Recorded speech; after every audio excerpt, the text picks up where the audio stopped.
O, yan ang boundary namin sa aming lupa. Ito, sakop pa to sa aking mga cousins.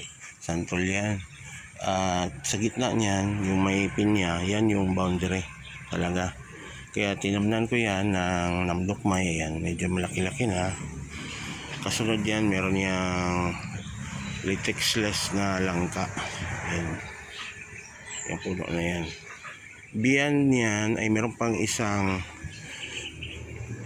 namdukmay, tapos yung isang namdukmay na sa likod niyan ay namatay, at merong isang namdukmay niyan doon sa may bangin, kasi pa-drop yung elevation ay inclination yan ay nakaganyan, no? Diyan kasi ang original na ilog ng Dicayo River. Diyan yung course niya papunta doon. Ito naman, meron tayo dito tanim ko na lansones, grafted yan. I think hindi pa nakapamunga yan. Dalawa sana yan, kaso namatay yung isa dito.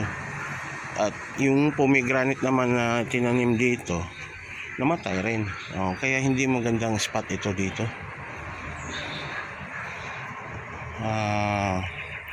Yung mga kumakapit na yan ay vines po ng passion fruit. Merong mga bunga dyan. Ang concern ko lang nito, baka masakal yung ating lansones. Kaya kailangan ko yan na gawa ng paraan para mahila ko yung mga bangin ng passion fruit. Diyan kasi galing. I think nandito yung kanyang base or dyan. Masipag naman magbunga. Napakarami nang nakuha na mga bunga niyan. Nagsihulog nga lang. Ito, hindi pa to hinog pero nahulog. Yan, I'm sure hinog yan. Meron pa nga mga nalanta na. Karating ko lang kasi dito kahapon. Ayan, may bunga. Ito pa. Natumba na tong poste na kinapitan ng wire. Dati sampayan kasi yan. Diyan siya kumapit, kaya nabigatan na siguro. At medyo old na talaga ang ating poste. Kailangan yan i-repair. Ito, mga bulaklak to. Hindi pa nag-open.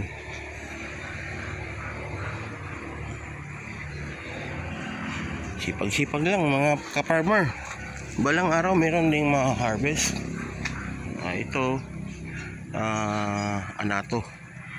Dalawa ang naitanim ni Manang Inday. Meron pang isa dun sa may durian D101.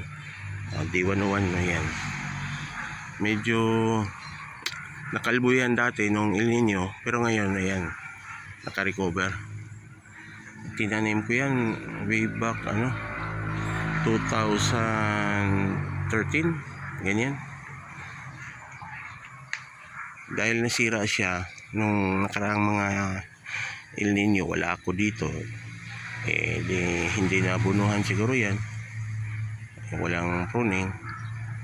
Kaya hindi nakapamunga pa. Ang gagawin ko niyan ay alisin ko yung mga patay na sanga, tapos i-prune natin yung mga lateral branches. Pero yung mga outer laterals yan ay gagawin natin sayon, kaya magpapatubo ako ng maraming mga buto. Babalik ako ng Cagayan de Oro, tapos marami naman nagbebenta ng mga durian doon. Manghingi tayo ng buto o kaya ay bibili kilo-kilo. At dito, plano ko dito ay lilinisin ko to, yung leaf pig yata ito, or fig leaf ba yan? Ano nga ba talaga? Fig leaf or leaf pig? Fig. Hindi ko alam kasi hindi ako masyadong kabisado sa mga ornamental plants. Dito magtanim ako nitong isa na blackthorn siguro, blackthorn durian. Ayan, marami pa mga Madre de Agua pala dito. Doon sa front yard namin mayroon pa, napakarami. Pinagtatabas at sinusunog na lang niya ng ate ko. Makikita nyo dito guys, oh. Oh. Malalaki na mga kwan. Ubi. Ubi po yan na nakahanging. Yan, tingnan nyo. Malalaki yan. Parang kamao. Marami yan. Di ko pa nakita kung saan ang puno niyan talaga. Saan yan nakatanim. Explore natin to para makita natin. Ito, galing Pimagas ang mga kakao na to. Ayan. 100 seeds ang itinanim niyan. Pinunla. Parang around 10 lang ang tumubo. At merong naitanim dito all around sa aming yard. Mga native yata ito eh. Galing Pimagas. Yan yung pinaka bundok talaga na part ng Zamboanga del Norte. Highest elevation yan. Nasa 8,400 or 500 feet.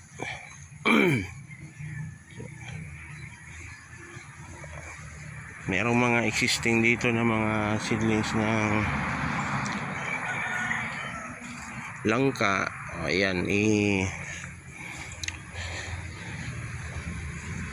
gagawin natin yung double rootstock. Siya ang gagawing rootstock. Ikabit natin doon sa rootstock ng ating ibiyak. Meron akong dalang mga ibiyak. 6 yan kay Manang Inday. Binili niya galing sa akin. So medyo malaki-laki ang gagawin ko dito na pan. Mga trabaho. Meron pa isa dito. Ayan. Tatabihan ko yan ng EBR. Tapos i-join natin yung dalawang rootstock ng langka. Tapos dito sa unahan. Merong isa dyan. Katabi ng kakao. Sayang naman kung hindi natin ito gagamitin. Total lang kakao ay pwede naman yan na ma-shade lang ng ibang mga fruit trees. Andyan lang siguro itabi ko.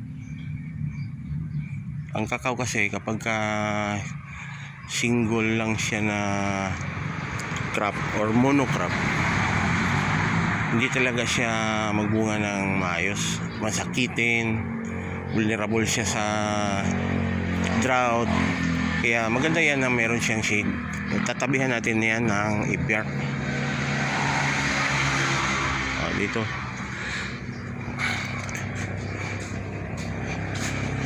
Yan o. Meron tayong mga Musang King. Dala ko to. Merong Blackthorn. Yan. So, ang Musang King na dala ko na itatanim ko dito sa paligid ay 3 at isang isang Blackthorn. Yung isa kong kapatid ay meron naman siyang mga durian. Ito, Musang King din to. Meron pa dyan. Meron ding puyat dyan na adopted din. Meron din siyang EBR. At si Manang Inday merong EBR. Kaya tatanim natin to. Kung sa ate ko wala pang go signal kung saan yan itatanim. Diyan meron tayong lansones. Ito yung rambutan na Marlica. Diyan sa likod ng dryer. Ito yung malaki namin na namdokmay. ang ginawa ko dito, dahil maliit lang yung space na natira after na pinagawan ng bahay, ayan, ay saturated talaga ito, mga tanim dito. Ito yung mother plant, second mother plant namin ng pink atis. Yan, merong bunga. Kasi yung original na nakuha namin, nabili namin doon sa Mandawi nursery ng mga plants, provincial nursery yun ng Cebu, at nandun yan sa Mandawi, malapit sa Gaisano Grand Mall. Ito yung napakalaki ko na mulberry, pero native po yan na variety. Mga kakao, meron namang nagbunga after ko na pruning noong December. Ayan, nagprune ulit ako kahapon. Mga direct seeded kasi ito. Tingnan nyo, hindi naman masyadong marami ang bunga, pero ito yung pinakamabango na mga kakao. Pagka nakakuha ka ng bunga niyan, yan ang secret namin sa aming tablia. Hindi po galing sa mga hybrid na grafted ang aming mga pang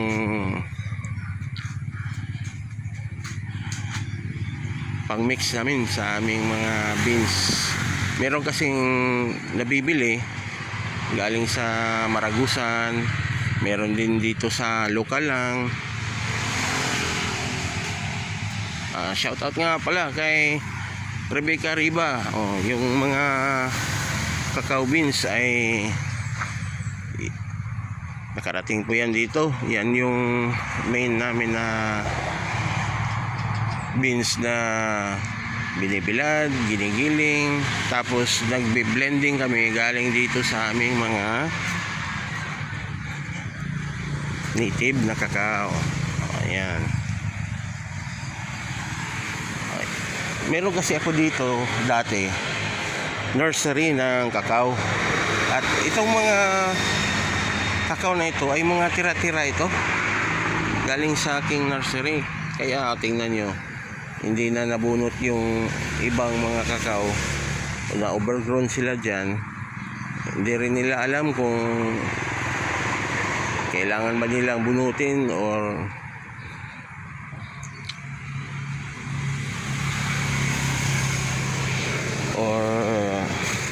i-grafting. Kaya ito, native lang sila, galing sa seeds.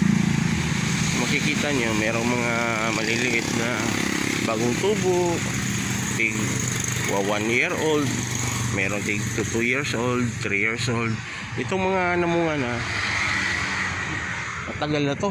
Ito, tingnan nyo, sobrang dami ang mga bulaklak hanggang dyan, baba. Merong mga bubot, merong malalaki na ang bunga.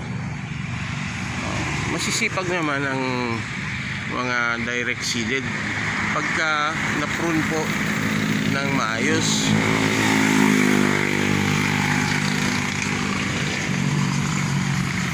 Tsaka nag-aabono po talaga. Hindi po pwede na basta na lang tayo magtanim at hayaan natin sila na mamunga. Hindi po ganun. Ang ginagawa po talaga mga ka-farming ay alagaan.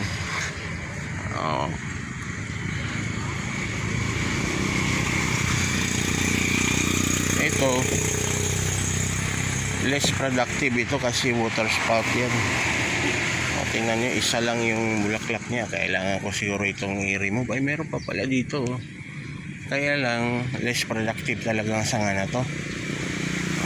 Baka mapagdesisyonan ko yan. Ito din, kailangan ko ito i-remove. Wala siyang bulaklak. Ito, meron pa dito hanggang dito. Siguro, putulan ko siya dyan.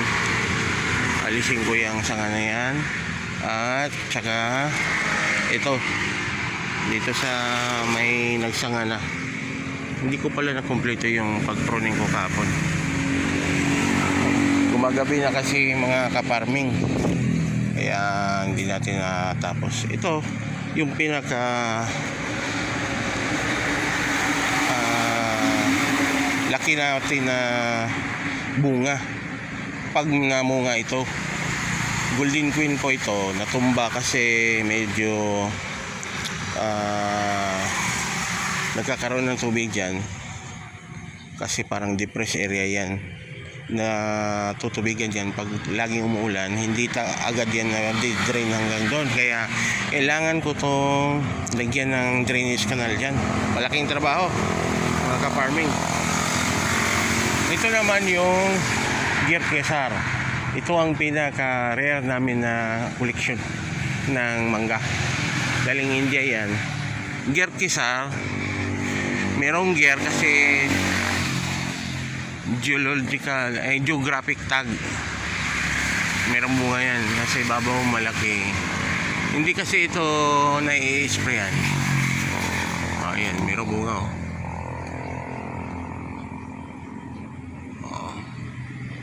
siguro mga 300 grams yan ang laki niya. Meron pa mga bunga yan, nakikita ko nandun, dalawa. Hindi na-sprayan ito, kaya ayan, pag nagbunga pakunti-kunti.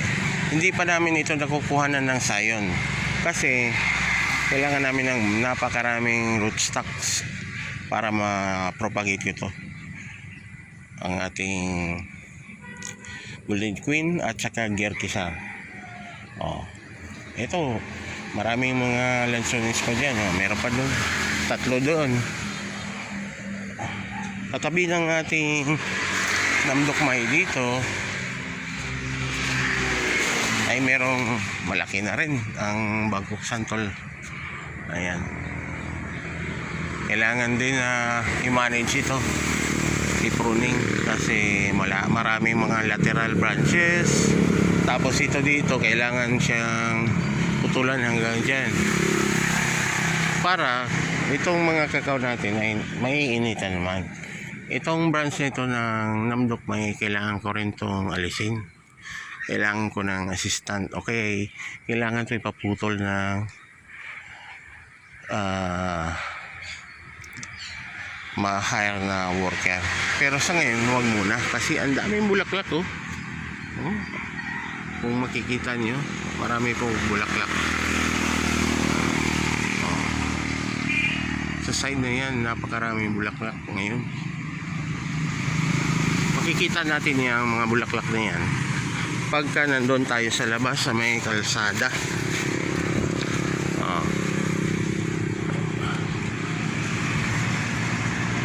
Masarap ang namdokmay, matamis, at saka kahit maniba lang, hindi po siya maasim. At pag nahinog na ay napakatamis talaga. Ang karakteristik lang nito, hindi po tayo makakapag kuha ng bunga ng sabay-sabay kasi ito, hindi ito nagbulaklak ng isang bagsakan lang. Makaka-harvest ka nga ng hanggang 3 beses per year pagka namdokmay.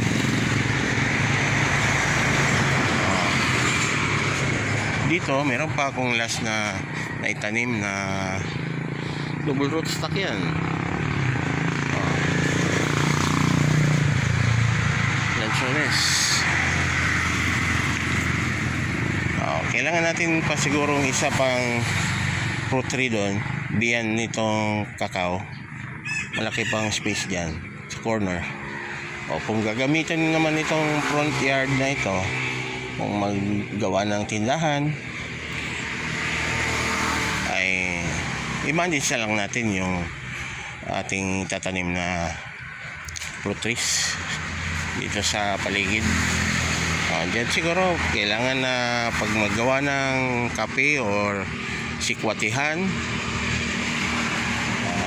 i-manage na lang natin ang space. Huwag natin putulin yung mga gerkisar, mga namdokmay. Kahit na nga yung meron tayong wani dyan sa labas na ng aming gate, meron dyan, pero sako pa rin yan ng aming lupa kasi 1 meter lang naman ang extension ng kalsada para dun sa gutter. Sako pa yan sa amin, kaya hindi yan pinutol ng DPWH at ng kontraktor kasi wala namang pakinabang sa kanila yan, pero sa amin napakalaking pakinabang. Yung bunso naming kapatid, yan ang paborito niya, wani. Kaya nagtanim ako niyan.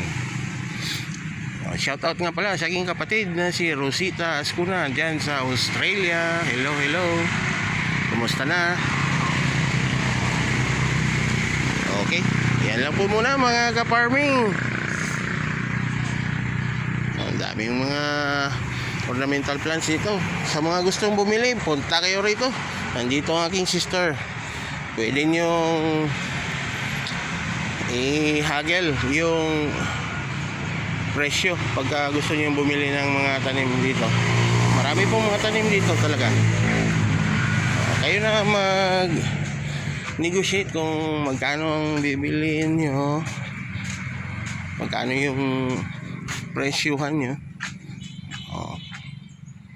Ayan. Bye-bye na muna mga ka-farming. Magtatanim ako ng durian.